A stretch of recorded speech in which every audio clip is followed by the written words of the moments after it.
Hello everyone, a very warm welcome to Civil Step and let's continue with our another session on international relations in our प्रतिपद series. पिछली class में हमने regional groupings को cover किया था. आज की class में हम यूनाइटेड नेशंस को which is the global grouping उससे कवर करेंगे एंड उसके बाद हम इस टॉपिक से from the regional and the global groupings जो भी हमारे पीवाईक्यूज आए हुए हैं इन आर यूपीएससी पिछले 10 साल में जो भी यूपीएससी ने पूछा है उसके ऊपर हम जितने भी हमारे क्वेश्चन अब तक बनते हैं उनके हम मॉडल आंसर्स को डिस्कस करेंगे कि कैसे you could have attempted that question और उस आंसर में आपको क्या क्या चीज लिखनी चाहिए थी. ठीक है, चलिए स्टार्ट करते हैं आज की क्लास. ठीक है जी, so this is the syllabus. आपके अगर हम इंटरनेशनल रिलेशंस के सिलेबस की बात करते हैं तो ये आपका सिलेबस है. और आज की अगर हम बात करते हैं तो today we will be covering global groupings जिसमें हमारा यूनाइटेड नेशंस आता है. और इस टॉपिक इस पूरे के पूरे टॉपिक में हमें हमारे अब तक जितने भी हमारे पीवाईक्यूज पूछे गए हैं 10 सालों में वो ज्यादा नहीं है, 3-4 ही है, उनको हम डिस्कस करेंगे. ठीक है जी, कवर अप करते हैं. ठीक है, तो चलिए स्टार्ट करते हैं our topic of United Nations. Okay so अगर हम यूनाइटेड नेशंस की बात करते हैं तो what is United Nations. So United Nations along with its specialised agencies, ठीक है ना, दैट वाज फाउंडेड इन 1945. 1945 में ये बना था. ठीक है ना, किस चीज के लिए बना गया था? To prevent another global conflict which is world war 2. पहले वर्ल्ड वॉर 1 होके हटी थी, उसके बाद लीग ऑफ नेशंस बना था, फिर वर्ल्ड वॉर 2 हुई थी. तो ऐसी कोई और ज्यादा ग्लोबल लेवल पे ऐसा कोई मेजर इवेंट ना हो, ठीक है ना, ऐसे कोई कॉन्फ्लिक्ट ना हो, इसके लिए फिर यूनाइटेड नेशंस बनाया गया था अलॉन्ग विद स्पेशलाइज्ड एजेंसीज. ठीक है जी, अगर हम यूनाइटेड नेशंस स्पेसिफिकली देखें तो इसकी जो अगर हम दैट केम इनटू बीइंग, ये कब बना था? That came into being in 1942. ठीक है ना, जब आपकी declaration of United Nation sign की गई थी और आपका एंडोर्स किया गया था अटलांटिक चार्टर ऑफ 1941. 1941 का अटलांटिक चार्टर साइन हुआ था. ठीक है जी, ठीक है ना, which was enshrined in the war aims of United States and United Kingdom. ठीक है, तो ये United Nations in itself was formed in 1942. और पूरा का पूरा ये जो प्रॉपर सेटअप है, ये प्रॉपर फ्रेमवर्क है, ये 1945 में बनाया गया था after the end of world war 2. ठीक है जी, इसका अगर हम इसके मेन एम की बात करते हैं, विजन की बात करते हैं, तो इसका क्या है, मिशन क्या है? To maintain international peace and security. So this is the main ultimate aim जिसके लिए यूनाइटेड नेशंस काम करता है, to maintain international peace and security. ठीक है जी, to develop friendly relations among the nations, different nations के बीच में फ्रेंडली रिलेशंस बिल्डअप करने हैं. ठीक है जी, and to achieve international cooperation and be a centre for harmonising the actions of the nations, कि एक हार्मोनाइजिंग सेटअप क्रिएट करने के लिए, फ्रेंडली रिलेशंस को डेवलप करने के लिए यूनाइटेड नेशंस को बनाया गया है. ठीक है जी, अब बात करते हैं challenges and the issues pertaining to United Nations की. अगर यूनाइटेड नेशंस की बात करते हैं तो यूनाइटेड नेशंस में यूएन में कौन कौन से मेजर इश्यूज हैं जो कि आज की डेट में यूएन फेस कर रहा है. अगर हम पॉसिबिलिटी ऑफ क्वेश्चंस देखें यूनाइटेड नेशंस से, तो what are the challenges which are being faced by United Nations. ठीक है जी, कौन कौन से रिफॉर्म्स कैसे इंट्रोड्यूस किए जा सकते हैं, कौन कौन से एरियाज में रिफॉर्म्स लाने की जरूरत है, और इंडिया एंड यूनाइटेड नेशंस के, हाँ जी, इंडिया का क्या रोल है यूएन में, इंडिया की परमानेंट कैंडिडेचर क्या क्या पर्सपेक्टिव है. ये 3-4 क्वेश्चन ही जो हैं जो कि यूनाइटेड नेशन से पूछे जा सकते हैं. As of today and at till now अब तक ऐसा कोई भी मेजर क्वेश्चन यूएन से नहीं पूछा गया है. So let's be very clear on this, अब तक यूपीएससी ने इस चीज के ऊपर कोई भी क्वेश्चन नहीं पूछा है. ठीक है, और अगर हम पीवाईक्यूज भी देखें and regarding to the year in which they are being asked, तो उस टाइम पे कोई ना कोई मेजर इवेंट ग्लोबली हुआ है, उसके बाद ही वो क्वेश्चंस पूछे जाते हैं. ठीक है ना, फॉर एग्जांपल जब 2020 में कोविड आया था तो उसके बाद, तो अगर हम, क्योंकि यू हैव टॉपिक है आपका ना इंटरनेशनल इंस्टीट्यूट एजेंसीज का मैंडेट पूछा गया, तो उस टाइम पे कोविड एक हेल्थ इमरजेंसी थी, तो उस टाइम पे आपसे डब्ल्यूएचओ पूछा गया था. ठीक है जी, तो उसी हिसाब से अगर हम अभी बात करते हैं तो आज की डेट में इट इज दी इंटरनेशनल जो आपके हाई सीज हैं, ठीक है ना, सीज ऑफ कंसर्न, उसके ऊपर चीजें वो आजकल इंडो पैसिफिक है, क्वाड है, बहुत एक्टिव चल रहे हैं. तो ये सारा का सारा जो ओशन सेटअप है वो बहुत ज्यादा न्यूज में चल रहा है, तो उसी को लेके फिर आपका यूएन क्लॉज के ऊपर क्वेश्चन पूछा गया है. ठीक है जी, इंटरनेशनल मैरिटाइम ऑर्गेनाइजेशन है. तो क्वेश्चन जो भी यूपीएससी पूछता है वो आपके पिछले 1-1.5 साल में क्या चीज न्यूज में आ रही है उसी के बेसिस के ऊपर है. अब डब्ल्यूएचओ के ऊपर क्वेश्चन ना पहले पूछा गया था ना बाद में पूछा गया, ये सिर्फ कोविड के टाइम पे पूछा गया है. तो डिपेंडिंग अपॉन की न्यूज में क्या कौन सी एजेंसी चल रही है या कौन सा एरिया चल रहा है न्यूज में, basically to be very precise, कौन सा एरिया न्यूज में चल रहा है, कौन सा इशू न्यूज में चल रहा है, तो उसके एसोसिएटेड अगर क्या कोई इंटरनेशनल बॉडी है जो उसके ऊपर काम कर सकती है, तो फिर वो आपका यूपीएससी उसके ऊपर क्वेश्चन पूछता है. ठीक है जी, अगर हम यूएन की बात करते हैं, ठीक है, अब चैलेंजेस की बात कर लेते हैं, तो क्या क्या चैलेंजेस फेस करने पड़ रहे हैं यूनाइटेड नेशंस को आज की डेट में. सबसे पहले आता है चेंजिंग ग्लोबल डायनेमिक्स. ठीक है ना, सबसे पहले तो यूनाइटेड नेशंस का सबसे पहले जो यूनिट बनाया गया था that was to maintain international peace and order. United Nations कभी ने तब तब उस टाइम पे प्रायोरिटी क्लाइमेट चेंज नहीं थी, उस टाइम पे टेररिज्म नहीं था, बट आज के डेट में ये सारे मेजर इश्यूज है। अब world war is not on the cards, ठीक है ना, वर्ल्ड वॉर होने की पॉसिबिलिटी बहुत कम है, ठीक है ना। ये कि हाँ जी दो कंट्रीज के बीच में कंफ्लिक्ट चल रही है, चाहे आप रशिया यूक्रेन की बात कर लीजिए, चाहे आप इसराइल और फिलिस्तीन की बात कर लीजिए, वो बीच में दो कंट्रीज की वॉर चल रही है, कोई थर्ड कंट्री उसमें डायरेक्टली पार्टिसिपेट नहीं कर रही है, इसी वजह से वर्ल्ड वॉर नहीं हो सकती है। तो इंटरनेशनल पीस एंड सिक्योरिटी जो मेन यूएन का एम था, यूएन के अलावा इसके अलावा यूएन और किसी एरिया के ऊपर काम नहीं कर रहा है, और आज की डेट में जो ग्लोबल ऑर्डर है वो चेंज हो रहा है, ठीक है जी। नेशनलिज्म वो उसकी रिसर्जेंस हो रही है, ठीक है जी, प्रोटेक्शनिज्म हो रहा है, ठीक है ना, रिन्यूड इंटरस्टेट वॉर्स हो रही हैं, इनके ऊपर यूएन नहीं काम कर रहा है। So that is number 1 challenge for this for United Nations, ठीक है जी।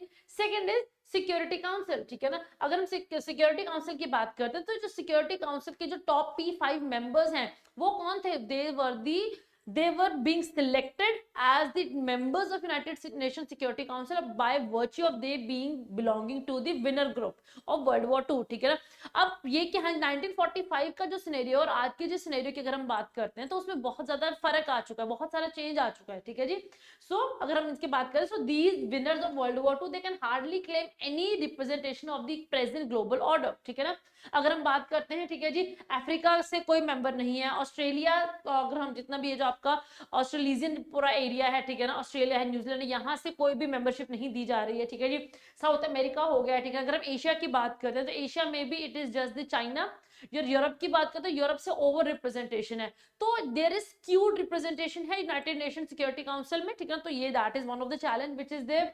फिर उसके बाद controlling power structure and continuing privileges. अगर हम यूएन के पावर स्ट्रक्चर की बात करें तो वहां पे अमेरिका का और वो जो यूरोप है उसका बहुत ज्यादा हम कह सकते हैं कि हाँ जी अनइमेजिनेबल जो कंट्रोल इन पर्टिकुलर इन दो कॉन्टिनेंट्स का बहुत ज्यादा है, यूनाइटेड नेशंस और वर्ल्ड बैंक का। अगर हम बात करते हैं वर्ल्ड बैंक का जो हेड है that is also always headed by an American citizen, उसके अलावा कोई भी वर्ल्ड बैंक का हेड नहीं बन सकता है, ठीक है जी। अगर हम यूरोप की बात करते हैं, ठीक है ना, so Europe gets to nominate the head of IMF, ठीक है ना। सो अगेन दैट इज हाँ जी अब यहाँ पे इन दो कॉन्टिनेंट्स को बहुत ज्यादा प्रिविलेजेस दी जा रही है, और वहीं पे जो दूसरे कंट्रीज हैं जो which are emerging in today's age, ठीक है ना, उनकी रिप्रेजेंटेशन यहाँ पे बहुत कम है। So that again that's a challenge that uncontrolling power structure, uncontrolled power structure है और प्रिविलेजेस दी जाती हैं to some of the countries in the world, ठीक है जी। And then imbalance of power, again the same thing अगर हम बात करते हैं यूरोप है, ठीक है ना। सो यूरोप की पॉपुलेशन कितनी यूरोप में हमारी barely 5% of the world's population, ठीक है ना, बट इट होल्ड्स और it controls 33% of the seats in any given year. अब यहाँ पे इस यूरोप में रशिया भी नहीं इंक्लूड हो रहा है, ठीक है ना। So again a big thing कि हाँ जी पॉपुलेशन सिर्फ 5% है और पावर स्ट्रक्चर में पावर होल्डिंग में यूरोप का 33% रोल है। सो दिस इज ये क्या है आपका इम्बैलेंस ऑफ पावर जो कि आपकी यूरोप को ज्यादा दी जा रही है। So again that is a challenge for Europe United Nations, ठीक है जी। फिर अब यहीं से आप वीटो का भी कर सकते हैं कि हाँ जी देयर इज कि हाँ जी वी कैन से कि the veto power is misused by the nation, जो जितने भी हमारे P5 कंट्रीज हैं, so they are misusing the veto power, ठीक है ना। वीटो पावर को लाने का जो पर्पस था that is being overridden by the current global scenario. For example अभी हमने पैलेस्टीन और इजराइल की बात कर रहे हैं तो वहां पे US is continuously vetoing against the Israel, ठीक है ना। आपका रशिया यूक्रेन वॉर था, वहां पे China and Russia they are continuing, they continue to veto the onslaught of Russia on Ukraine. So they, and then the China is we can say that is vetoing the request of Taiwan to ठीक है ना become a member of United, आपका जो UNGA का member है Palestine की, अगर उसकी membership नहीं अलाउ की जा रही है into UNGA, this is all because of the misuse of the veto power being holded by these 5 nations, ठीक है जी। फिर उसके बाद आता है peace keeping and conflict resolution, जो अगर हम यूएन की बात करते हैं यूएन का मेन मैंडेट ही था to maintain global peace and order, but आज के डेट में ठीक है ना it has got peace keeping forces, its main mandate is to resolve that conflict, but still due to ठीक है ना political disengagements among the member nations, ठीक है, lack of resources and complex and evolving conflict dynamics, ठीक है ना। ये जो आपके जो conflicts हैं चाहे आपका सूडान में है, चाहे सीरिया में है, म्यांमार में है, UN is not able there or it is not in a position to control these conflicts। तो जो इसका मेन मैंडेट है UN वही पूरा नहीं कर पा रहा है, ठीक है। फिर उसके बाद अगर हम बात करते हैं ह्यूमैनिटेरियन क्राइसिस, ठीक है ना, सो ठीक है ना, so United Nations it is always called upon to respond to the humanitarian crisis अगर हम बात करते हैं, बट अगर हम उसकी बात भी करते हैं ह्यूमैनिटेरियन क्राइसिस बहुत ज्यादा है, बट स्टिल यूनाइटेड नेशंस कहीं ना कहीं उन क्राइसिस को रिजॉल्व करने में इनकॉम्पिटेंट तो हम कह सकते हैं कि साबित हो रहा है। तो again that is a conflict और that is a challenge with United Nations कि यूएन को अपने स्ट्रक्चर में इतने रिफॉर्म्स लाने की जरूरत है कि वो इन क्राइसिस को, चाहे वो कंफ्लिक्ट है, चाहे वो ह्यूमैनिटेरियन क्राइसिस है, चाहे आपका रोहिंग्या क्राइसिस आ रहा था अभी रिसेंटली, सुदान में क्राइसिस, सीरिया में क्राइसिस आ रहे हैं, तो ये United Nations is not able to solve all those conflicts, ठीक है। फिर उसके बाद इंडिया कॉन्ट्रीब्यूशन रिप्रेजेंटेशन, इंडिया की अगर हम बात करते हैं, रिप्रेजेंटेशन की बात करते हैं, कंट्रीब्यूशन की बात करते हैं, तो इंडिया ने बहुत बड़े लेवल के ऊपर यूनाइटेड नेशंस में कंट्रीब्यूट किया है, चाहे वो फाइनेंशियल कंट्रीब्यूशन की आप बात कर लीजिए, चाहे आप पीस कीपिंग फोर्सेस में इंडिया की कंट्रीब्यूशन की आप बात कर लीजिए, बट इतनी कंट्रीब्यूशन देने के बावजूद इंडिया को वो पावर होल्डिंग नहीं दी जा रही है। So that is again a challenge कि कंट्रीज जितना they are contributing to the UN structure, they are not being given equal power to that contribution. जिसमें आप इंडिया का एग्जांपल ले लीजिए, जिसमें आप जापान का एग्जांपल ले लीजिए, so these countries are not being given any power in UNSC, so that is also a challenge United Nations के स्ट्रक्चर में, ठीक है जी। फिर उसके बाद क्लाइमेट चेंज, आज की डेट में अगर दुनिया में कोई एक टॉपिक या एक इशू जो कि पूरी की पूरी दुनिया को वो हम कह सकते कि हाँ जी इंपैक्ट कर सकता है, तो वो आज की डेट में सिर्फ और सिर्फ क्लाइमेट चेंज है, because there is rapid glaciers की मेल्टिंग हो रही है, ठीक है ना, so wild fires are being taking place, ठीक है ना, क्लाइमेट चेंज हो रहा है, सी लेवल राइज हो रहा है, but United Nations is not doing anything जो कि इस क्लाइमेट चेंज को हम कहते हैं उसको मिटिगेट करने के लिए कोई भी एक्शन ले सके। तो that is again a challenge कि अभी हमने हमारा पहला पॉइंट है कि जो इवॉल्विंग ग्लोबल ऑर्डर है उसके ऊपर यूनाइटेड नेशंस कोई काम नहीं कर पाए। तो यहाँ पे बहुत सीधा सीधा इसका एग्जांपल आता है कि क्लाइमेट चेंज एक ऐसा इशू है, it is that pressing issue जिसके ऊपर यूएन आज की डेट में कोई भी इनिशिएटिव और कोई भी एक्शन नहीं ले रहा है। So that is a challenge for us, ठीक है ना। सो उसके बाद डेवलपमेंटल चैलेंजेस आते हैं, ठीक है ना। United Nations it faces significant challenges किस पर्सपेक्टिव में, इन प्रमोटिंग सस्टेनेबल डेवलपमेंट गोल्स, ठीक है ना। सो जिसमें चाहे आपका पॉवर्टी इरेडिकेशन आता है, रिड्यूसिंग इनइक्वालिटी आ रहा है, improving the health and education of the people of the world, ठीक है ना, एंड प्रमोटिंग इकोनॉमिक ग्रोथ, इन सभी ये जो एरियाज हैं, ठीक है, जो आपके developmental goals and developmental challenges है, यहाँ पे आज की डेट में यूनाइटेड नेशंस की तरफ से कोई भी इनिशिएटिव नहीं लिया जा रहा है। आज की डेट में the main issue is not to maintain international peace and security, it is to achieve these goals, और यहाँ पे यूनाइटेड नेशंस कोई भी काम नहीं कर रहा है, because be it the lack of resources, be it the lack of management, और be it the conflict among the member nations or lack of consensus among the member nations, it could be any reason for that matter, but UN is not able to solve these issues which are the most pressing issues for current time, ठीक है। तो ये तो थे कि हाँ जी ये United Nations कौन कौन से चैलेंजेस को फेस कर रहा है। अब एरियाज ऑफ रिफॉर्म के कि हाँ जी किन किन एरियाज में यूएन को रिफॉर्म करने की जरूरत है। सबसे पहले आपका था डेवलपमेंटल रिफॉर्म है, इसी को लेके यूनाइटेड नेशंस का 2030 एजेंडा भी है, ठीक है ना। So UN needs to develop its proper strategic framework to work on the development perspective, चाहे जितने आपके सस्टेनेबल डेवलपमेंट गोल्स आ रहे हैं, इकोनॉमिक ग्रोथ आ रही है, पॉवर्टी इरेडिकेशन, ठीक है ना, हंगर और एजुकेशन को हम कह सकते हैं कि हाँ जी उसके जो इश्यूज है उनको मिटिगेट करना है, उनको फेस टैकल करना है, वो सारे के सारे जो एजेंडा है उसके ऊपर काम करने की जरूरत है, ठीक है जी। ठीक है ना। देन आता है मैनेजमेंट रिफॉर्म्स, ठीक है ना। सो इसमें क्या आ सकता है कि this involve simplifying the processes of United Nations, ठीक है जी, working towards gender parity. United Nations में जेंडर पैरिटी बिल्कुल भी नहीं है, हम सबने देखा है, ठीक है जी। Then streamlining the human resources procedures and generally creating a more efficient organisation. तो मैनेजमेंट रिफॉर्म्स लाने की बहुत ज्यादा जरूरत है यूनाइटेड नेशंस को, ठीक है जी। And then peace and security reforms, ठीक है ना। So restructuring the peace and security operations, ये बहुत इंपॉर्टेंट है, बिकॉज यूएन का मेन मैंडेट है to maintain global peace and security, but उसके बावजूद सीरिया हो गया, सुडान हो गया, म्यांमार हो गया, अफ्रीका की बहुत सारी कंट्रीज है, वहां पे भी आज तक UN is not able to promote peace and security in that in those particular countries. तो it is important that UN इस एरियाज में काम करे, ठीक है जी, रीस्ट्रक्चरिंग करे पीस एंड सिक्योरिटी ऑपरेशंस को, ठीक है ना, to better meet the modern day challenges in a more efficient manner, ठीक है। सिक्योरिटी काउंसिल रिफॉर्म, अब सिक्योरिटी काउंसिल रिफॉर्म्स में क्या आएगा कि हाँ जी एक तो रिप्रेजेंटेशन के इशू आ जाता है कि हाँ जी अगर हम बात करते हैं तो UNSC need to be more equitably represented, ठीक है ना। So again that is very important. Plus उसके बाद आते हैं कि हाँ जी वी नीड टू मैनेज, ठीक है ना, दैट वीटो पावर, कि हाँ जी जो वीटो है, वीटो पावर दी जाती है, उसके जो इश्यूज हैं उनको सॉल्व करने की जरूरत है कि हाँ जी व्हाट कुड बी अंडरटेकन और व्हाट कुड बी डन, ताकि जो अथॉरिटी है, जो पावर है यूएनएससी की P5 मेंबर्स की, वो भी कम ना हो, बट उसके साथ साथ जो बाकी pressing issues of the global order है, क्या आप उनको भी एड्रेस कर पा रहे हो, एंड देयर इज नो, हम कह सकते कि हाँ जी मिस यूज ना हो वीटो पावर का उस चीज को लेके। तो there needs to be undertaken a set of की set of reforms in UNSC also to be very precise in nature, ठीक है। फिर उसके बाद आता है now India's claim for permanent position, ठीक है ना। ये पहले हमने जब चैलेंजेस किए थे, फिर हमने क्या किए कि हाँ जी यूएनएससी के रिफॉर्म के लिए कौन कौन सी एरियाज के ऊपर यूएन को काम करने की जरूरत है। अब इंडिया की बात करते हैं कि हाँ जी इंडिया का अगर हम क्लेम की बात करते हैं परमानेंट कैंडिडेचर में कि हाँ जी why India should become a permanent member of UNSC, ठीक है ना। सबसे पहले तो पॉपुलेशन की बात करते हैं तो India is the most populous country of the world, तो 1/6 of the global population India में रहती है, ठीक है ना। तो कहीं ना कहीं अगर सो इंडिया का उस प्लेटफॉर्म में होना बहुत ज्यादा जरूरी है, which is making rules, which is making procedures or guidelines for the entire world. So India needs to be in that particular grouping.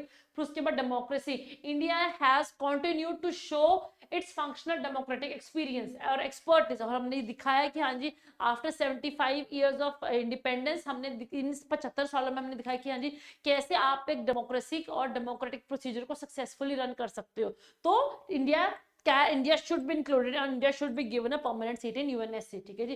फिर अगर हम इकोनॉमी की बात करते हैं, ठीक है ना, तो India has become the 5th largest economy in 2019 itself. और अगर हम जीडीपी की बात करें, ठीक है ना, with respect to purchasing power parity, तो उसमें इंडिया का 3rd रैंक आ चुका है। तो इकोनॉमिकली भी India is at that position कि इंडिया कैन टेक सिग्निफिकेंट, हम कहते हैं कि हाँ जी वहां पे लेकिन हम कह सकते हैं इंडिया कैन टेक सिग्निफिकेंट, ठीक है ना। वी कैन से कि डिफरेंट लाइक गाइडलाइंस होते हैं, ठीक है ना, डिफरेंट इनिशिएटिव्स होते हैं, अकम्प्लिशमेंट्स होती हैं, तो उनके ऊपर इंडिया काम कर सकता है because of its economic growth. Okay, फिर अगर मिलिट्री की बात करते हैं तो it is a responsible nuclear power है, ठीक है ना। India is not a member of NSG, ठीक है ना, and India has not signed NPT, and still India has shown that India is a responsible nuclear power. हम with our no first use doctrine हमने दिखा दिया कि हाँ जी हमारे पास न्यूक्लियर पावर्स है, स्टिल हमने उस न्यूक्लियर पावर का एक बार भी नहीं यूज किया है। तो we have shown that to the world that India is a responsible nuclear power and it is the 3rd largest military spender after USA and China. तो अगर हम मिलिट्री की पोटेंशियल की बात करते हैं तो वो भी दुनिया में 3री सबसे बड़ी आर्मी हमारी है, ठीक है। So again a responsible nation to be record with. Then contribution to UN की अगर हम बात करते हैं तो India is the largest contributor to United Nations peace keeping operation. United Nation की जितने भी आपकी पीस कीपिंग फोर्सेज हैं, पीस कीपिंग ऑपरेशन है, उस सब में India is the largest contributor, ठीक है ना, with nearly 1,80,000 troops serving in 44 missions around the world. तो हमारे इतनी ट्रूप्स दुनिया के 44, ठीक है ना, मिशंस में पार्टिसिपेट कर रहे हैं एज ऑफ टुडे। तो हमारी जो कंट्रीब्यूशन है to United Nation Security Council वो बहुत ज्यादा है, ठीक है ना। Then active participation in global affairs, ठीक है ना। तो इंडिया चाहे India is as of today India is a global developing country, but despite that India जो प्रेसिंग ग्लोबल इश्यूज हैं उसमें इंडिया एक्टिवली पार्टिसिपेट कर रहा है, चाहे वो क्लाइमेट चेंज आ रहा है, चाहे वो टेररिज्म है, चाहे वो इकोनॉमिक ग्रोथ की बात हो रही है। India is an active member in all the areas. Okay, so India has not only participated but also taken lead roles in global matters, चाहे वो climate change होता है, ओजोन डिप्लीशन है, काउंटर टेररिज्म हो गया, रूल्स बेस्ड ग्लोबल ऑर्डर है, इन हर एक issue में इंडिया ने एक लीड रोल लेके दिखाया है दुनिया को, ठीक है ना। And then member of G4 nations, वो 4 कंट्रीज ऑफ द वर्ल्ड जो कि यूएनएससी के रिफॉर्म्स को काफी देर से डिमांड कर रहे हैं, तो इंडिया उन 4 कंट्रीज का मेंबर भी है which are known as G4 countries. तो this show that India is a responsible country और India should be given a permanent seat in UNSC, ठीक है जी। अब that this was about the India's role in why India should be made a permanent member। अब India के UN के reform में India का role क्या है कि what is India's role in the UN reform। सबसे पहले तो हमारा हिस्टोरिकल पर्सपेक्टिव है, ठीक है जी। India has been a significant has a historical association United Nations है। इंडिया का जब से यूएन बना है तब से हम यूएन के साथ एसोसिएटेड हैं, और जब जब यूएन में टाइम टू टाइम कोई भी नए इनिशिएटिव्स लिए गए हैं, हम हर जगह हर टाइम पे उस चीज में हमने पार्टिसिपेट किया है। And India has also played a very important and an active role in drafting the UN charter also. तो कह सकते हैं कि हिस्टोरिकली हम यूएन के साथ जुड़े हुए हैं, ठीक है जी। And over the years India has consistently demonstrated its commitment to global peace and security की, जो कि यूएन का मैंडेट है पीस एंड सिक्योरिटी का, उसमें हमने भी अपनी कमिटमेंट दिखाई है कि हाँ जी India is committed to global peace and security through UN also, ठीक है ना, and development through its participation through various UN peace keeping force mission.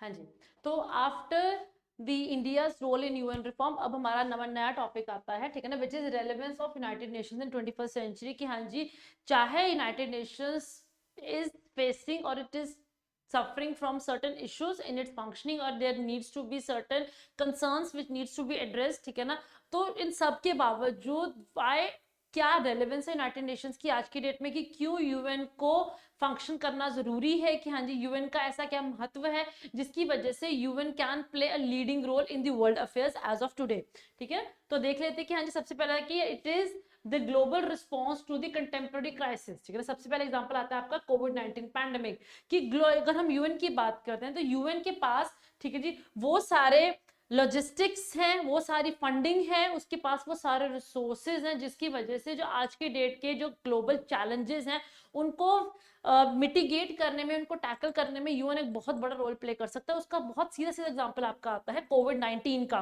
जब कोविड-19 पैंडेमिक आया था तो उसमें UN and along with specialised agency which is WHO played a very very important role, ठीक है। तो यहीं से उसका बहुत क्लासिक हम रोल कह सकते हैं कि हाँ जी, सो कोविड-19 ने दिखा दिया कि हाँ जी कैसे जो यूएन और उसकी जो स्पेशलाइज्ड एजेंसीज हैं, how they have played a very important role in coordinating the international response to this pandemic, की कैसे डिफरेंट कंट्रीज के बीच में और यूएन और डिफरेंट कंट्रीज के बीच में जो रिस्पॉन्स की जरूरत होती है, कैसे वो यूएन एक उसको प्रमोट करने में यूएन एक इंपॉर्टेंट रोल प्ले कर सकता है, ठीक है जी। So it facilitated the sharing of information, resources and expertise, ठीक है ना, among the member nations and provided a platform for developed in distributing the vaccines। तो इसका सबसे बड़ा रोल आता है कि हाँ इसके पास वो लॉजिस्टिक्स है, इसके पास वो फंडिंग है, इसके पास वो रिसोर्सेज है, इसके पास वो एक्सपर्टीज है, जो कि ऐसे इश्यूज को टैकल करने में एक बहुत बड़ा रोल प्ले कर सकते हैं, ठीक है जी। फिर ह्यूमैनिटेरियन असिस्टेंस में यूएन का रोल, ठीक है ना, so UN remains a primary actor in promoting and providing the humanitarian assistance to those who are affected by the conflicts, natural disasters and other emergencies। हमने देखा ही है, चाहे वो अफगानिस्तान है, चाहे वो आपका सीरिया है, यमन है, ये areas which are conflict ridden, जहां पे लोगों के पास they are being affected by the people are being affected by the conflicts, इन एरियाज में कैसे यूएन अपने स्पेशलाइज्ड एजेंसीज के जरिए वहां पे लोगों को मेंटेन एड प्रोवाइड कर रहा है। आज की डेट में it is the UN peace keeping forces, ठीक है ना, it is the UN missions who are providing that humanitarian aid to the people who are living in this conflict ridden areas. तो यहाँ से ही इसका एक रोल हम कह सकते हैं कि why it is relevant in current times in globally, ठीक है जी। सो यूएन's ability to mobilize resources, coordinate relief efforts and advocate for vulnerable population, this shows the significance of its potential in addressing humanitarian crisis, ठीक है, हाँ जी, दिखाता है कि हाँ जी कैसे यूएन इन एरियाज में और इन इश्यूज को टैकल करने में बहुत बड़ा रोल प्ले करता है, ठीक है जी। फिर अडॉप्टिंग टू इकोनॉमिक चैलेंजेस, ठीक है ना, सो आज की डेट में हमारा सबसे बड़े चैलेंजेस क्या आते हैं, इसमें आता है आपका क्लाइमेट चेंज आ जाता है, साइबर सिक्योरिटी आता है और आपका इकोनॉमिक इनइक्वालिटी आता है। तो यहाँ पे यूएन का क्या रोल बन सकता है, तो ठीक है ना, सो कन्वीनिंग पावर है यूएन के पास, ठीक है जी, डिप्लोमेटिक रोल है यूएन का, और it has the vast network of agencies, ठीक है ना। So UN is uniquely position to address these multi faceted issues because of all these privileges and provisions जो कि यूएन के पास है। यूएन इज दी, कह सकते हैं कि हाँ जी, मोर और लेस दी एजेंसी और the body which can tackle all these multi faceted issues, ठीक है जी, and it has a potential for a reinvigorated UN through reforms, just by undertaking certain reforms, ठीक है ना, यूएन दोबारा से अपना वही जो अथॉरिटेरियन पावर है, जो उसके पास जो अथॉरिटी था, जो उसके पास जो मैंडेट सबसे पहले जो सिंस 1945 जो उसके पास मिला हुआ है, जो उसका बना हुआ है, वो उसको हम और आगे लेके जा सकते हैं just by undertaking certain set of reforms, ठीक है ना। ठीक है ना। सो implementing the reforms they will enhance the UN's effectiveness, ठीक है ना, in addressing these global issues, ठीक है ना। so जिसमें आपका streamlining the bureaucracy, reducing inefficiencies and ensuring a more equitable representation can definitely improve the UN's decision making process। तो ये कुछ आपको सिर्फ कुछ स्टेप्स उठाने की जरूरत है जिसकी वजह से आप यूएन के जो हम कह सकते हैं डिसीजंस को और इंप्रूव कर सकते हैं, जिसमें आपका you can just by streamlining the bureaucracy, ठीक है जी, reducing inefficiency and ensuring a more equitable representation. ये दो तीन अगर हम दो तीन ये ही स्टेप्स भी इनिशिएट कर लिए गए तो definitely they can improve the efficiency of United Nations to a multifold times. Okay, so UN must adopt, ठीक है ना, to these changes to continue effectively fulfil the mandate in the 21st century, ठीक है ना। अगर UN से अगर UN अगर इन रिफॉर्म्स को अंडरटेक करते तो definitely UN will be able to meet the challenges of the 21st century, और जिस इफेक्टिवनेस से जो people of the world they look up to the United Nations वो और ज्यादा हम कह सकते हैं कि हाँ जी वो और ज्यादा एनहांस हो सकती है, और जो लोगों का ट्रस्ट है यूनाइटेड नेशंस में कि there is UN, definitely the people are not going to sleep hungry, ठीक है ना। तो डेफिनेटली यूएन उस मैंडेट पे खड़ा हो सकता है, ठीक है जी। So that's all about United Nations, ठीक है ना। अब हम बात करते हैं प्रीवियस ईयर क्वेश्चंस की कि हाँ जी जो हमारे जो लास्ट क्लास में हमने रीजनल ग्रुपिंग्स की बात की थी, आज हमने यूएन की बात की है, तो इन एरियाज के ऊपर, ठीक है ना, कौन कौन से क्वेश्चंस अब तक यूपीएससी में पूछे गए हैं, ठीक है ना। सो मल्टी अगर हम मोस्टली देखें तो मोस्टली इट इज आपके जितने भी ये जो रीजनल ग्रुपिंग्स हैं वही पूछा गया है, ठीक है ना। यूएन के ऊपर तो मैंने पहले भी अभी थोड़ी देर पहले बता के हटूं कि हाँ जी अब तक इतना कोई मेजर क्वेश्चन पूछा नहीं गया, that was way back in 2013 और 14। उसके बाद अब 10 साल में तो यूएन के ऊपर कोई भी क्वेश्चन आज की डेट में नहीं पूछा गया, ठीक है। सो पहला क्वेश्चन अगर हम देखें कि हाँ दैट वाज आज इन 2021, so critically examine the aims and objectives of SCO and what importance does it hold for India। बच्चे ये तो सीधा सीधा डायरेक्ट क्वेश्चन आता है जो भी हमने, ठीक है ना, लास्ट क्लास में डिस्कस किया था। हमने SCO डिस्कस किया था, उसमें हमने उसके एम्स एंड ऑब्जेक्टिव्स को डिस्कस किया था और उसकी क्या सिग्निफिकेंस है इंडिया के लिए। तो ये डायरेक्टली ये वही क्वेश्चन है। तो सिंपली, ठीक है ना, रीडिंग दी लास्ट क्लास, ठीक है ना, आप लास्ट क्लास को पढ़िए, ठीक है जी। उसमें हमारा जो जितने भी हमने उसमें पूरा का पूरा हमारा आंसर था कि हाँ जी वो जितने भी हमारे नोट्स हैं उस क्वेश्चन उस टॉपिक के वो सारे के सारे एज इट इज तो इस क्वेश्चन में आते हैं। Simply you have to just stick to the word limit कि हाँ जी क्या वर्ड लिमिट है, और आपने सिर्फ उसके डायरेक्टिव को समझने के लिए आपने क्रिटिकल एग्जामिन करना है, तो सिर्फ आपने इस चीज को ध्यान में रखते हुए वही सारे के सारे नोट्स को एज इट इज यहाँ पे लिखना है। तो इसमें that was the easiest of the question जो कि अब तक आपसे पूछा जा सकता है आपके यूपीएससी में, ठीक है ना। फिर जो 2023 में लास्ट ईयर जो क्वेश्चन आया था दैट इज समथिंग डिफरेंट, आज इसको हम देख लेते हैं कि हाँ जी क्या इसमें लिख सकते हैं। क्वेश्चन था आपका कि virus of conflict is affecting the functioning of SCO, ठीक है ना। सो दोबारा पढ़ लेते हैं। Virus of conflict is affecting the functioning of SCO. In the light of this above given statement, point out the role of India in mitigating the problems of SCO. Problems अकेला आएगा तो यहाँ पे SCO हम लिख लेते हैं कि हाँ क्योंकि प्रॉब्लम तो आपके SCO की ही पूछी गई है कि क्योंकि क्वेश्चन है कि वायरस ऑफ कन्फ्लिक्ट है, definitely this is an issue which is with SCO, ठीक है ना। उसमें इंडिया का क्या रोल है, how India can mitigate this problem in SCO, ठीक है। तो ये आपसे सीधा सीधा सिंपल क्वेश्चन है, कोई बहुत ज्यादा डिफिकल्ट क्वेश्चन नहीं है। तो कैसे आप इसको कैसे आपने इसका आंसर करना है देख लेते हैं, ठीक है ना। सो सिंपली जैसे अब तक हमने देखा कि हाँ जी आपके जितने भी चाहे वो 8 नंबर का है चाहे वो बड़ा क्वेश्चन है आपका, ठीक है ना, 10 नंबर का है, ठीक है ना, वहां पे आपने you need to write the structure लिखना है आपने। So there needs to be introduction to your answer, ठीक है, then the body and the conclusion, ठीक है। तो इंट्रोडक्शन में SCO में क्या लिख सकते हैं। सो SCO, ठीक है ना, which was established in 2001 has expanded to include countries with populations equivalent roughly to the global total, ठीक है ना। सो वर्ल्ड के 50% तक की पॉपुलेशन ऑफ SCO का मेंबर बन चुकी है, ठीक है जी। however internal conflicts they frequently stand in the way of military cooperation among the members of SCO, mutual trust and shared development that it seeks to achieve। हमने अब introduction में बता दिया कि हाँ जी SCO ये वो ग्रुपिंग है जहां पे दुनिया की 40-50% पॉपुलेशन यहाँ पे इसके मेंबर हैं, बट स्टिल इसके बावजूद देयर आर सर्टेन चैलेंजेस जो कि SCO की फंक्शनिंग में को हैम्पर करती है, ठीक है ना।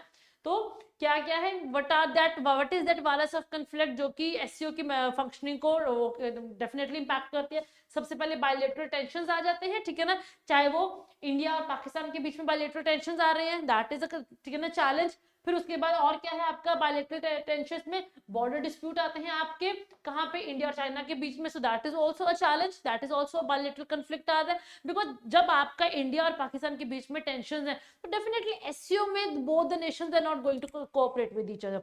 अब इंडिया और चाइना के बीच में एक बॉर्डर डिस्प्यूट है, definitely both the nations are not going to cooperate amicably on the platform of SCO, so definitely this is going to affect the functioning of SCO, ठीक है जी।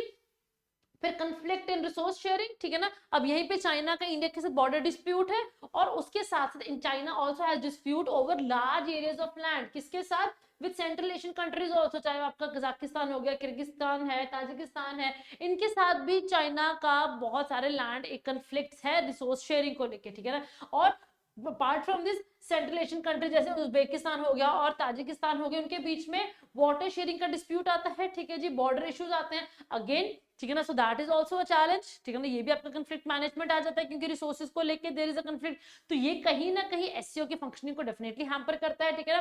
फिर टेररिज्म, ठीक है ना, so there is the lack of agreement among the Central Asian countries on how to handle the threats to regional security, जो कि आपकी अफगानिस्तान से आ रही है, क्योंकि मेन बेसिकली मैंडेट है जो RATS स्ट्रक्चर है एससीओ का, वो that is on anti terrorism only, but Afghanistan से टेररिज्म जो एमिनेट हो रहा है, ठीक है ना, उसको लेके सेंट्रल एशियन कंट्रीज और इंडिया और चाइना, इन सभी कंट्रीज के बीच में कोई कंसेंसस नहीं बना हुआ है कि कैसे आपने इस चीज को टैकल करना है, सो अगेन दैट इज, ठीक है ना, कंसर्न है। फिर उसके बाद ग्रेट पावर राइवलरीज आ गई है, ठीक है, so this is also being there, ठीक है ना, so SCO is seen as a platform for greater power rivalry, ठीक है ना, बिटवीन चाइना एंड रशिया, ठीक है ना, सो चाइना और रशिया कहीं ना कहीं इस एरिया में अपनी जो पावर राइवलरीज उनकी दिखती है, सो अगेन जब दो नेशंस के बीच में राइवलरी आपको दिख रही है तो कहीं ना कहीं this is going to definitely impact the functioning और the proper functioning of SCO, ठीक है ना, so this can make difficult for the other nations to reach on a consensus on various important issues, तो ये कुछ ऐसे concerns है, ये कुछ ऐसे चैलेंजेस है जो which are definitely going to impact the functioning of SCO, ठीक है ना। अब what is India's role in mitigating these problems, सबसे पहले तो by India can promote the dialogue and cooperation, ठीक है ना, India has always कह सकते हैं कि हाँ जी voiced upon कि हाँ जी the dialogue and the cooperation is the only way, dialogue delivery and negotiation is the only way through which you can improve the cooperation among the member nations, ठीक है जी। For example, ठीक है ना, heart of Asia conference, ठीक है ना, India ने हमेशा ही अपने डिप्लोमेटिक कैपेबिलिटीज को यूज किया है to promote dialogue among the member nations, और इसका कहीं ना कहीं सीधा सीधा एग्जांपल आपका हार्ट ऑफ एशिया कॉन्फ्रेंस में दिखता है, ठीक है जी, जहां पे इंडिया और पाकिस्तान ने जॉइंटली पार्टिसिपेट किया था, ठीक है ना, so this can also be considered as a model for constructive dialogue among the member SCO countries also, ठीक है ना, तो ये यहाँ पे भी दिख सकता है। फिर कनेक्टिविटी इनिशिएटिव्स, ठीक है ना, अब अगर हम बात करते हैं एससीओ नेशंस की, so there is no single connectivity initiative जो कि एससीओ के सारे नेशंस को जोड़ता है, ठीक है ना, सो इंडिया अब यहाँ पे जैसे हमारा इंडिया अशगाबाद एग्रीमेंट में जुड़ा हुआ है, जहां पे हमने सेंट्रल एशिया और आपके मिडिल ईस्ट को जोड़ा हुआ है, कहीं ना कहीं हम इस ऐसे एक किसी कनेक्टिविटी अग्रीमेंट के जरिए, कनेक्टिविटी इशू के इनिशिएटिव के जरिए पूरे के पूरे सेंट्रल एशिया और चाइना एंड इंडिया और पाकिस्तान को भी हम ऐसे कोई इसी अग्रीमेंट के इनिशिएटिव के अंदर जोड़ सकते हैं, ठीक है ना। फिर एंटी टेररिज्म इनिशिएटिव, ठीक है ना, so India has also participated in joint military exercises also with other SCO nations just to build up trust between the member nations, जिसमें आपका पीसफुल मिशन जो है आपका, ठीक है ना, सो ऐसी जो सीरीज ऑफ एक्सरसाइज है उनको इंडिया प्रमोट कर सकता है, क्या कैसे सारी की सारी जो नेशंस की मिलिट्रीज है वो इकट्ठे जुड़ मिलके काम करें ताकि टेररिज्म या फिर जो बाकी इंटरनल सिक्योरिटी के जो भी इश्यूज एमिनेट होते हैं उनको आप कैसे कंस्ट्रक्टिवली उसको डिस्कस कर सकते हैं, डील आउट कर सकते हैं, ठीक है। फिर मल्टीलेटरलिज्म, ठीक है ना, अब ये एग्जांपल के जरिए करेंगे तो ज्यादा आपको क्लियर होगा कि हमारे 2019 के जो बिश्केक समिट था, ठीक है ना, वहां पे हमारे प्राइम मिनिस्टर नरेंद्र मोदी ने ही expressed India's commitment to a rules based international order, तो कहीं ना कहीं ये दिखाता है that India wants to promote multilateralism, ठीक है ना, so India's commitment to multilateralism and its long history of peace and coexistence ठीक है ना, with its neighbours makes it a well position country to promote dialogue and cooperation among the SCO member states, ठीक है। तो कहीं ना कहीं this is very very important, और ये वो रोल है जो कि इंडिया डेफिनेटली लेता भी है और उसको इंडिया प्रमोट भी करता है, ठीक है ना। This is the role which India can undertake to promote the cooperation among the SCO member nations, और जो जितने भी कन्फ्लिक्ट्स हैं उसको हम डेफिनेटली मिटिगेट कर सकते हैं, and promote cultural exchange also, ठीक है ना। फॉर एग्जाम्पल, ठीक है ना, 2019 में एससीओ का एक फूड फेस्टिवल हुआ था, तो ऐसे इंडिया और भी इनिशिएटिव ले सकता है to promote the cultural exchange among the member nations of SCO, ठीक है। तो cultural exchanges and people to people contact, ठीक है ना, can definitely foster the mutual understanding among the SCO countries, और उसकी वजह से जब आपके बीच में जो ऐसे कल्चरल एक्सचेंजेस की वजह से कंट्रीज एक दूसरे के साथ मिलते हैं, तो definitely there is going to be a phase जहां पे आपके बीच में जो टेंशंस हैं वो डेफिनेटली कम होंगी ही होंगी, ठीक है। So India can definitely play a certain role and a key role in bridging the gap between the SCO countries through its element of Panchsheel and the non-alignment, ठीक है ना। तो through its various policies like Panchsheel and non-alignment को use करके India अपने जो SCO के member nation उनके बीच में जो मिसट्रस्ट जनरेट हुआ है उसको इंडिया काफी हद तक कम करने की पोटेंशियल होल्ड करता है, ठीक है। अब नेक्स्ट क्वेश्चन था आपका, do you think that the BIMSTEC is a parallel organisation to SAARC, ठीक है ना। What are the similarities and dissimilarities between them, and how were Indian foreign policy objectives realized by forming these organizations? अब ये आपका, ठीक है जी, 10 marks में ये क्वेश्चन पूछा गया था 2022 में। अब ये क्वेश्चन कोई डिफिकल्ट नहीं है बच्चे, मल्टीपल पार्ट्स हैं, जितने ज्यादा पार्ट्स होंगे आपके क्वेश्चन के उतना आपके लिए इजी है, because then you don't have to write multiple points in every part, क्योंकि आपको इस क्वेश्चन के 4 पार्ट्स को एड्रेस करना है। तो 4 पार्ट्स को एड्रेस करने के लिए, and more over the question is just for 10 marks, means 150 words में आपने ये लिखना है। तो डेफिनेटली अगर आपके पास हर पार्ट के 2-2, 3-3 पॉइंट्स भी हैं, आपके पास अच्छे पॉइंट्स हैं, definitely you are going to write a very good answer under this, ठीक है ना। सो is कह सकते हैं is BIMSTEC a parallel organization like SAARC? Definitely हम कह सकते हैं that yes, BIMSTEC is a parallel organization like SAARC in the sense that it includes the members from similar geography, क्योंकि geographical unity है, similarity है दोनों ही groupings के बीच में, India and its neighborhood, ठीक है ना, which because of which all the member nations, चाहे वो BIMSTEC है चाहे वो SAARC है या फिर इन दोनों के बीच में जो member nations हैं, so they have a shared interest in regional prosperity, ठीक है ना। So this is a parallel organization. अब आता था सिमिलैरिटीज एंड डिसिमिलैरिटीज। सिमिलैरिटीज क्या है, मेंबरशिप क्या है, अगर हम बात करते हैं सो बिम्स्टेक, और अगर हम सार्क की बात करते हैं, ठीक है ना, so both have members from India's neighbourhood only, जिसमें आपका नेपाल, भूटान, श्रीलंका और बांग्लादेश है। इसमें आपका पाकिस्तान, अफगानिस्तान आ जाता है, इसमें आपका म्यांमार और थाईलैंड आ जाता है। इन दो कंट्रीज को छोड़ के बाकी कंट्रीज तो सेम ही दोनों ग्रुपिंग्स के बीच में, तो मेंबरशिप सेम है। ऑब्जेक्टिव भी दोनों का ही सेम है। क्या ऑब्जेक्टिव है, both focus on regional economic prosperity, ठीक है जी, security and people to people contact, objective भी दोनों का सेम ही है, ठीक है ना। फिर अगर हम इंडिया की बात करते हैं, so both are crucial for India's neighbourhood first policy also, ठीक है ना, ठीक है ना, owing to its central position with respect to geography and economy. चाहे सार्क की बात कर लीजिए, चाहे बिम्स्टेक की बात कर लीजिए, दोनों ही ग्रुपिंग्स में इंडिया का एक सेंट्रल रोल है, चाहे ज्योग्राफी को ले लीजिए चाहे आप इकोनॉमी को ले लीजिए, ठीक है ना। So again similarity, decision making दोनों में कंसेंसस है, कंसेंसस ड्रिवन डिसीजन मेकिंग होती है, और चार्टर दोनों का ही अपना एक एक चार्टर भी है, ठीक है ना। So this is the similarity. अब डिसिमिलैरिटी क्या है दोनों में, ठीक है जी। सो अगर हम सार्क की बात करते हैं, ठीक है ना, so SAARC has South Asian countries only, BIMSTEC में साउथ एशियन भी है और साउथ ईस्ट एशिया भी है, तो इसमें एक साउथ ईस्ट एशिया के मेंबर्स भी आ जाते हैं बिम्स्टेक में, तो ये डिसिमिलैरिटी आ जाती है। जियोपॉलिटिक्स की अगर हम बात करते हैं, तो सार्क में पाकिस्तान और अफगानिस्तान इंडिया के लिए चैलेंजेस पोज करता है। अगर वही हम बिम्स्टेक की बात करते हैं, तो but all the countries they are in favourable terms with India, so again this is a difference. वहां सार्क में चैलेंजेस हैं, बिम्स्टेक में चैलेंजेस मोर और लेस काफी कम है, ठीक है जी।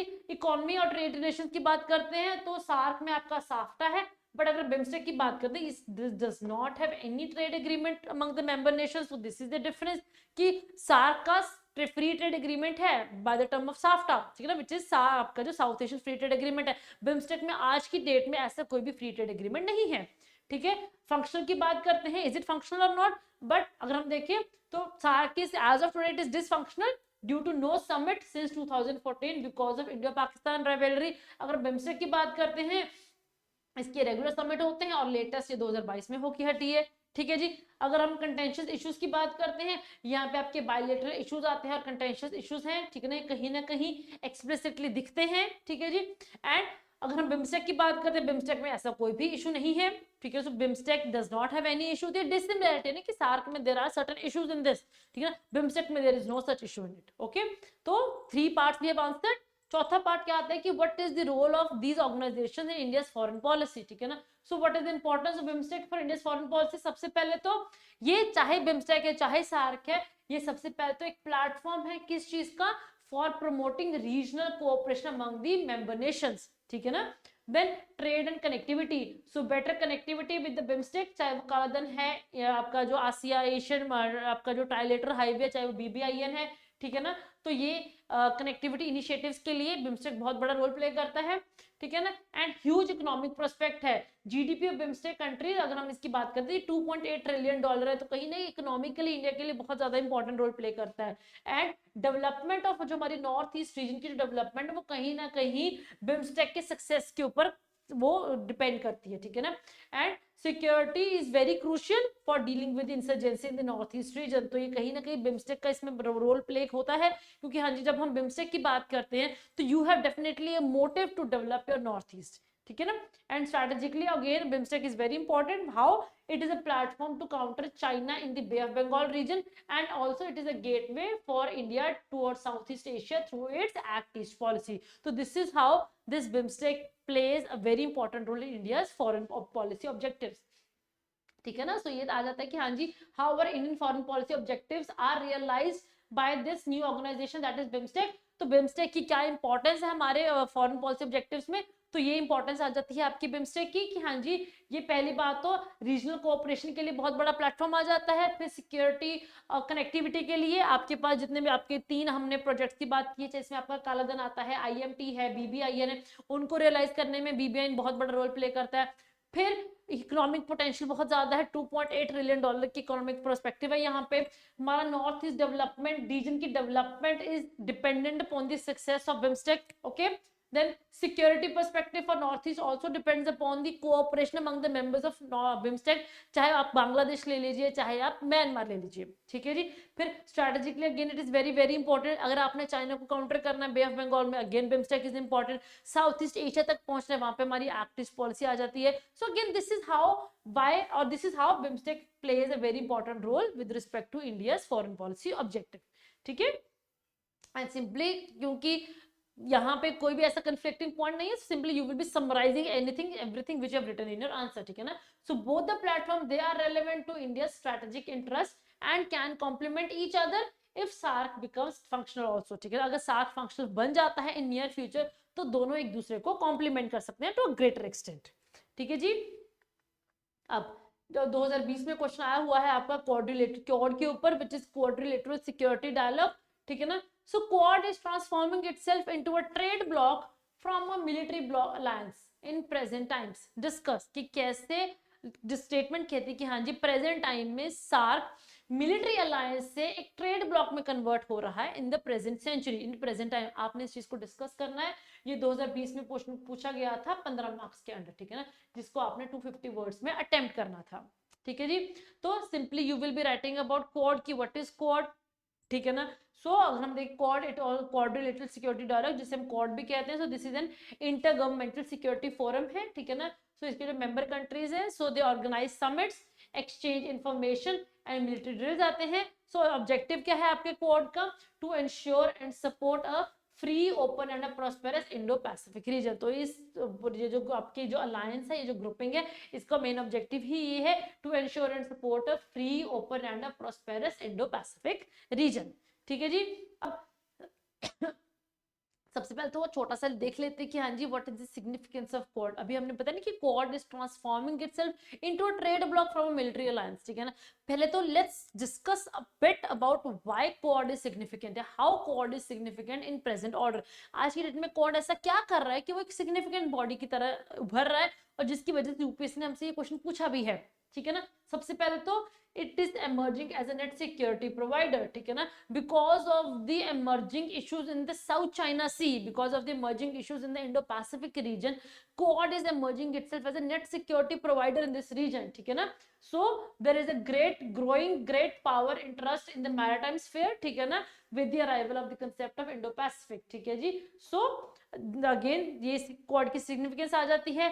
फिर उसके बाद long term interest of all the countries, ठीक है ना, free open and prosperous and inclusive Indo Pacific अगर हम बात करते हैं, it serves the long term interest of all the countries in this region, and यहाँ पे क्वाड एक बहुत बड़ा रोल प्ले कर रहा है, ठीक है जी. फिर टेररिज्म और प्रोलिफरेशन, उसकी टेररिज्म और जितने भी इंटरनल सिक्योरिटी के जो कंसर्न्स हैं उसको प्रोलिफरेट होने से बचाने, वो प्रोलिफरेट ना हो सके, टेररिज्म को हम कंट्रोल कर सकें, इसके लिए जो क्वाड है that is cooperating with each other, the countries are cooperating with each other to a greater extent, ठीक है ना. So it can definitely help in tackling the common challenges of terrorism and proliferation. फिर rules based order, जो Quad के जितने भी member countries हैं, so they are upholding the rules based order in the Indo Pacific region and respect for international law, freedom of navigation and overflight, ठीक है जी. And it is very important और significant for India's foreign policy, ठीक है जी. क्या है, by joining the Quad India has taken a significant turn in its foreign policy, ठीक है ना, where it has given India a powerful platform to advance its interest in the East Asia, ठीक है जी, coordinate the strategies among the member countries, ठीक है ना, and add more strength to its Act East initiatives, ठीक है ना, जिसमें अब ये वो प्लेटफॉर्म है जहां पे इसने इंडिया के जो टाइज हैं, बायलेटरल टाइज हैं, चाहे वो यूएस है, चाहे वो ऑस्ट्रेलिया, चाहे वो जापान है, इनके साथ और उसको और स्ट्रेंथन अप किया, उसको और डीपन अप किया. तो इंडिया के जो स्ट्रैटेजिक इंटरेस्ट को पूरा करने में क्वाड एक बहुत बड़ा रोल प्ले कर रहा है, ठीक है जी. So it provide acting as a net security provider, ठीक है ना.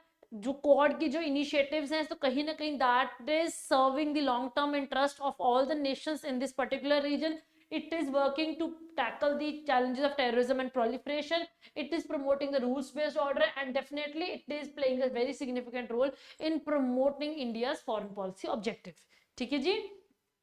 अब how and why this group is transforming itself into a trade bloc अगर हम बात करते हैं, तो जब कोविड आया था, कोविड के आने के बाद, ठीक है ना, so the countries of the quad, so they have talked about the need to build a resilient supply chain. क्योंकि जब आपका कोविड आया था तो उसके बाद because of the lockdown and because of the countries not being cooperating with each other, the countries not being, ठीक है ना, ट्रेडिंग विद ईच अदर, तो कहीं ना कहीं ये नीड फील की है सबने, there is a need to develop resilient supply chain, ठीक है ना. तो यही से प्रोसेस इनिशिएट होता है two of transforming quad from a military alliance into a trade bloc, ठीक है ना.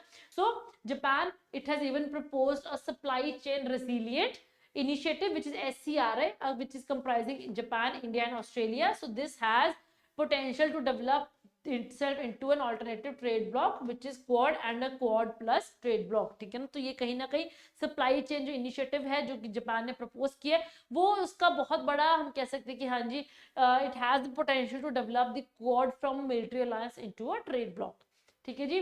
सो कैसे है, तो it has definitely bought a marked change towards becoming a trade bloc. So it is making a marked change to developing a trade bloc, जहां पे इसने बाकी सारी कंट्रीज को, it has called the nations of the world for responding to the challenges emanating from the कोविड-19, जहां पे हमने अभी बात की कि हाँ जी, फाइनेंशियल प्रॉब्लम्स इमर्ज हुए थे, resilience ऑफ सप्लाई चेन को प्रमोट करना है, easy access to affordable vaccine, medicine and medical equipments. तो कहीं ना कहीं it is definitely working on promoting the trade among the member nations, ठीक है ना, not just the military alliances, ठीक है ना.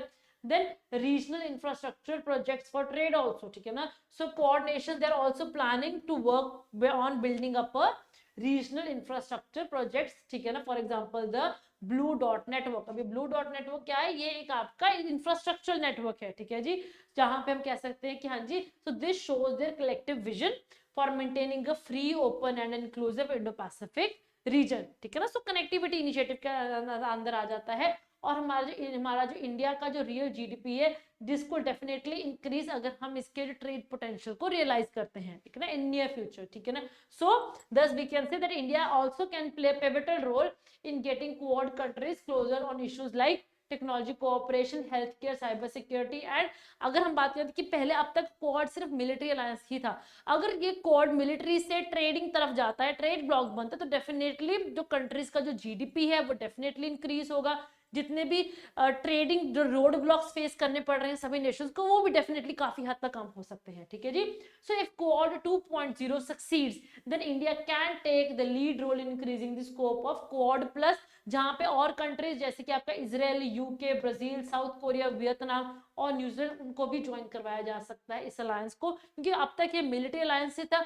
The countries may or may not join it, but when it becomes a trade bloc, then definitely the countries might be willing to join this trade bloc, ठीक है ना, which is working on whose main mandate is to promote that rules based order in the Indo-Pacific region. तो definitely इन सभी countries का interest भी इसी चीज में आता है। ठीक है जी। सो दैट्स ऑल, यही बच्चे क्वेश्चंस हैं जो कि अब तक यूपीएससी ने पूछे हैं फ्रॉम द रीजनल ग्रुपिंग्स। अगर हम क्वेश्चंस के ईयर्स को देखें तो अगर आपका 2021 में कोई क्वेश्चन पूछा गया है फ्रॉम अ रीजनल ग्रुपिंग, अगर 22 में या फिर 19 में पूछा गया, तो उस साल में क्या कोई ऐसा मेजर इशू था या मेजर कोई कंसर्न था जो कि न्यूज में था, उसी के ऊपर ही आपका क्वेश्चन पूछा गया। Otherwise UPSC is not asking anywhere from the sky, कहीं से भी क्वेश्चन नहीं पूछे जा रहे हैं। अगर आप क्वेश्चन के पैटर्न को एनालाइज करोगे तो आप इस चीज को रियलाइज करोगे कि आज की डेट में जो इंटरनेशनल जो कंसर्न इश्यूज आ रहे हैं, फेस करने पड़ रहे हैं, ठीक है ना, वर्ल्ड को, उसी के ऊपर ही आपका यूपीएससी का क्वेश्चंस फ्रेम होते हैं। ठीक है जी। So that's all for today. आज की क्लास के लिए बस इतना ही बचे। अगली क्लास में जितने भी हमारे आईआर के जो रिमेनिंग क्वेश्चंस हैं, क्योंकि मेजर टॉपिक्स हम कवर कर चुके हैं, कुछ तो 2-3 छोटे टॉपिक्स ही रह गए हैं। ठीक है ना, फॉर एग्जांपल चाइना की जो इकोनॉमिक पॉलिसीज है, how they are affecting India's neighbourhood, या फिर एशिया को वो कैसे इंपैक्ट कर रहे हैं, इंडियन डायस्पोरा हो गया, ऐसे 2-3 PYQs ही है, प्रीवियस ईयर क्वेश्चंस ही है, not a major topic which needs to be discussed, but how those questions could have been attempted. ठीक है ना, अगर वो पेपर में आए तो वो उनको कैसे अटेम्प्ट करना था, ठीक है ना, वो हमारे क्वेश्चंस, ठीक है ना, 2-1 रह गए हैं, उनको हम अगली क्लास में डिस्कस करेंगे। ठीक है जी। तो आई होप आपको आज की क्लास अच्छी लगी है, समझ आई है, और आपको ये चीज समझ आई कि हाँ जी ऐसे क्वेश्चंस को आपने आंसर भी कैसे करना है। ठीक है जी। So that's all for today. अगली क्लास में फिर मिलेंगे with the remaining set of questions from international relations which have been asked so far in the UPSC mains examination, ठीक है ना, in the last previous 10 years. That's all for today. We'll meet you in the next session. Till then, very best for your preparation. Thank you ji.